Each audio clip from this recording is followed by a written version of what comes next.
ritrovati in Radio Guest, siamo con Walter Pezzarini, il presidente del Proloco del Friuli Venezia Giulia. Walter, ben ritrovato. Grazie altrettanto.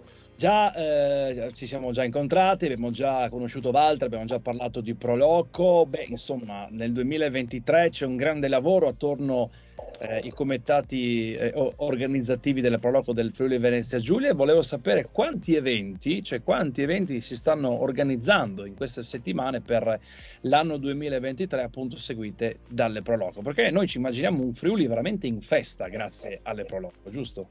Sì, diciamo che prima della pandemia noi abbiamo censito gli eventi che le Proloco organizzano nella nostra regione, abbiamo censito 1500 eventi, poi con la pandemia è stato il blocco totale, l'anno scorso è stato l'anno della ripartenza, io dico quest'anno è l'anno della normalità.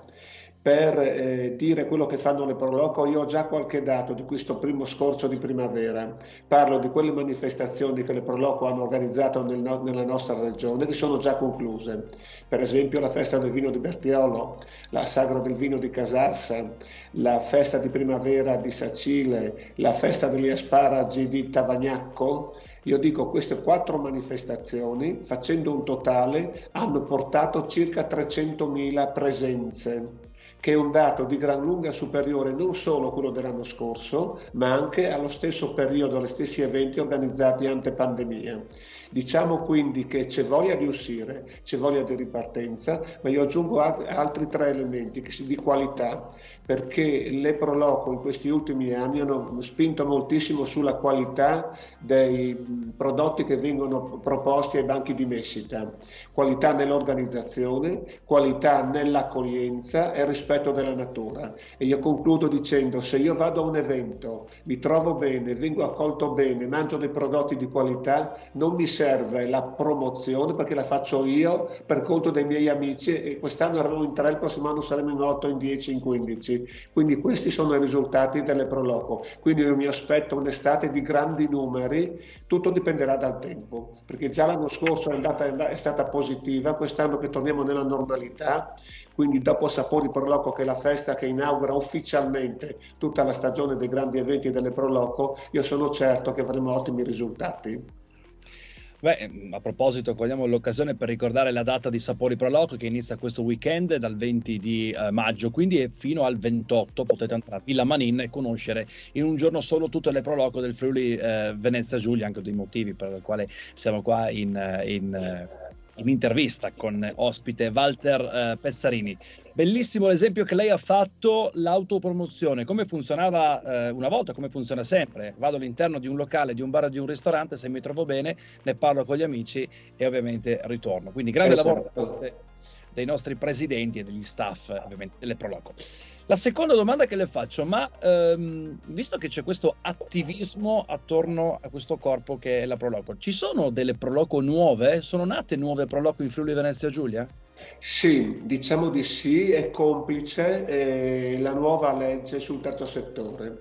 È una legge abbastanza complessa, complicata, farraginosa, burocratica, qualcuno la definisse, però è una normativa che deve essere rispettata. Quindi tutte quelle realtà associative di volontariato che non facevano capo a nessuno, che organizzavano eventi nei propri paesi, non sanno come muoversi. E quindi devono trovare un punto di riferimento, perché noi come segreteria regionale nella sede di Villa Manin diamo supporto amministrativo contabile a tutte le nostre 232 associate, quindi facciamo corsi di formazione, li teniamo aggiornati sulle novità che arrivano tempo per tempo, le iscriziamo nel registro del terzo settore, facciamo polizze assicurative per tutti in modo da contenere i costi. Quando noi facciamo queste proposte alle associazioni che arrivano qui, che non avevano nessun barlume, nessun punto di riferimento, è chiaro che vogliono trasformarsi in Proloco e noi li guidiamo a fare questo percorso, poi in collaborazione anche poi con l'amministrazione comunale. Quindi il numero è in aumento.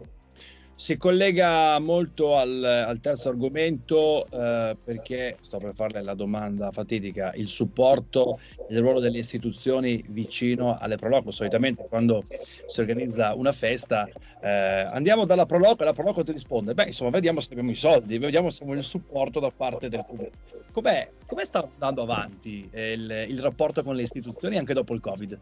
Ma io dico che il rapporto con le istituzioni, in particolar modo con la Regione Friuli Venezia Giulia, Giulia è di collaborazione, di stretta collaborazione e di un supporto continuo e costante, tant'è che nel 2019 è stata promulgata una legge, la legge Salva Sagre, non correttamente è stata definita, perché in quella legge si istituisse un ufficio che noi abbiamo denominato SOS 20, che è stato istituito proprio presso la nostra segreteria regionale a Villa Manin, di supporto a tutto il terzo settore, ripeto, a tutto il terzo settore, non solo alle Proloco. Un attimo fa ho detto che noi diamo supporto alle Proloco in base a quella normativa della legge della regione nostra. Noi siamo, fra virgolette, obbligati a dare supporto a tutte le realtà associative che organizzano eventi, quindi anche parrocchie, anche realtà che non sono collegate alle Proloco. Noi li accompagniamo a compilare tutta la documentazione, che è abbastanza corposa,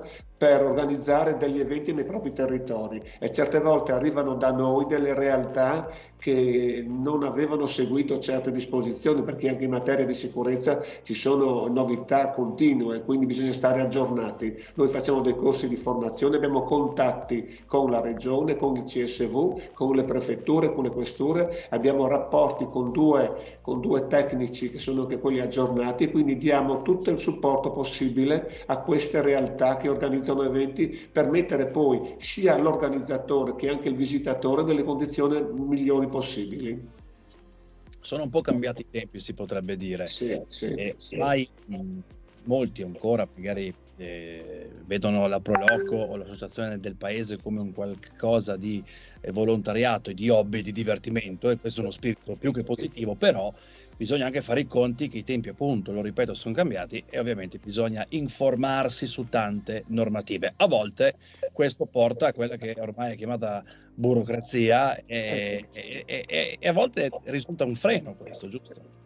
Dico proprio sì, ma bisogna leggerlo. Io dico la burocrazia va bene, ci sono troppe carte, troppi documenti, troppe normative, certe normative vengono interpretate da qualcuno in un modo e da qualcun altro in un altro modo, bisognerebbe intervenire a modificare un momentino queste normative, però finché ci sono vanno rispettate, per la sicurezza, come dicevo poc'anzi, sia di chi, soprattutto di chi organizza, ma anche dei visitatori che vengono ai nostri eventi.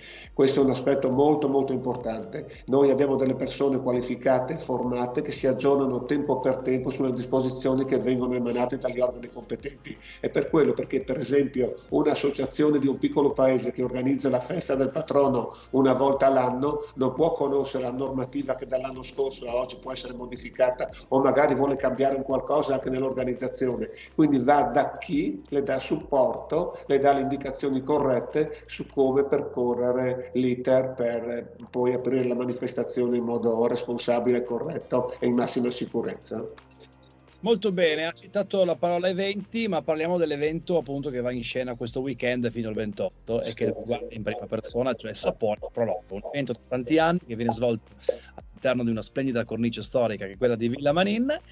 Ma che cosa troviamo nel 2023 in Villa Manin a Sapori Proloco? Cosa succede? Intanto edizione numero 20, anche se ne abbiamo saltate 2 per colpa della pandemia. Come dicevo prima, l'anno scorso è stato l'anno della ripartenza, è stata un'edizione un po' ridotta, diciamo così. Quest'anno invece abbiamo messo in piedi un programma molto intenso. Saranno presenti 25 Proloco della nostra regione, che presenteranno una settantina di piatti diversi.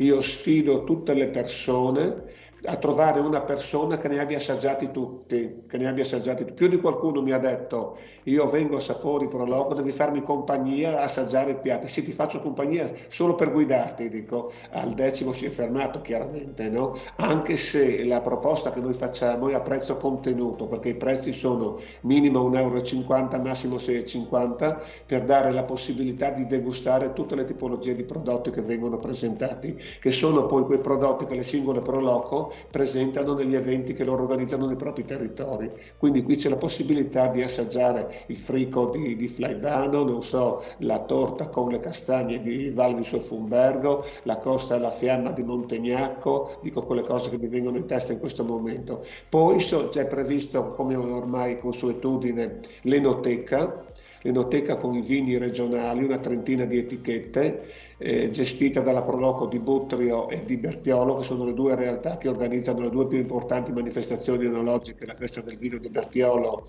in marzo, la fiera dei vini di Butrio, che quest'anno fra l'altro arriva a 90 anni, che è una delle più vecchie, fra le più vecchie d'Italia, che sarà organizzata al mese di giugno. Poi la birroteca artigianale, 9 birrifici artigianali della nostra regione, non è poco. Molte Proloco presentano prodotti provenienti da aziende a marchio Io sono FVG, proprio per questo rapporto di collaborazione che c'è con la regione che sostiene questo evento, che è una cosa molto importante. E poi un contenitore di iniziative collaterali che vanno dallo sport alla cultura, a iniziative per bambini, iniziative per le famiglie. Siamo a Villamanin, sono in corso quattro mostre, io cito solo quella che io ritengo più importante, che è la mostra di Cappucci, perché i vestiti di Cappucci, della collezione Cappucci, perché non molti sanno che la Fondazione Cappucci ha proprio sede a Villamanin. Poi per i bambini, parlo alle famiglie, soprattutto la possibilità di fare la caccia al tesoro nel parco di Villamanin. Per gli appassionati di camminata, una camminata da parco a parco, dal parco di Villamanin al parco delle Risorgive, e poi ogni sera concerti musicali. Ma chi volesse leggere il programma, che è già pubblicato sul sito www.saporiproloco.it, lì c'è tutto il dettaglio, tutti gli orari di tutto. Molto bene, prima ho detto che sono 70 piatti e quando uno arriva più o meno al 10° ovviamente molla la presa. Beh, ma insomma ci sono anche tante ore, quindi si possono fare in 2 tranche. Tanti giorni, perché abbiamo questo sabato e domenica, e poi venerdì, sabato e domenica prossimi. Esatto, ci sono poi anche tanti giorni. Bellissimo questo evento Sapore Proloco, che è arrivato alla sua 20ª edizione ed è anche un vettore turistico, no? Perché Sì. magari arrivo, conosco una pietanza di una Proloco, di una location, e poi magari durante il corso dell'anno mi organizzo per andare a visitare. Esatto. Una bellissima iniziativa. Walter Prestarini, presidente di Sapori Proloco e delle Proloco del Friuli Venezia Giulia, noi le auguriamo un buon lavoro e ci vediamo in Villa Manin in questi giorni, dal 20 di maggio al 28. Grazie, un appello a tutti, vi aspettiamo tutti a Villa Manin, c'è parcheggio, c'è posto per tutti, ci sono le coperture, quest'anno che l'anno scorso non c'erano, quindi c'è tutto per divertirsi. Grazie. Grazie ancora.